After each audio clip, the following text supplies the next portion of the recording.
Hey, what's going on? Today, I'm going to show you how to tie a tie D. Scott style. All right, so now you're going to have a big end and the small end.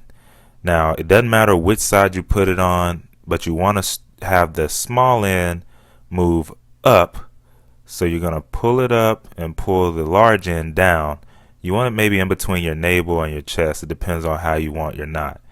Now you're going to go over the chest with the big end, just like this, over the smaller end.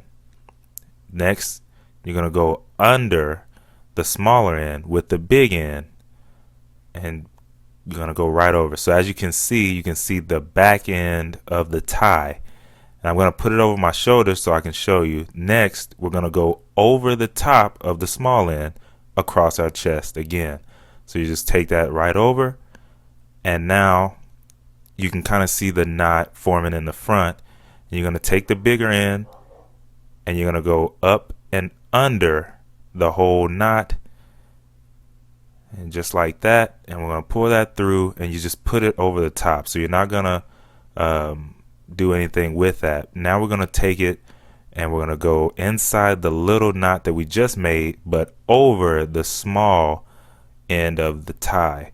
And so you just stick the big end right through and you pull that through, and now you can see it's pretty much a tie. And now you just have to deal with the aesthetics, making it look neat. You pull the big end to tighten the knot, and then you pull the small end to bring it up closer to your neck. And once you do that, if you want the dimple there, you can make that.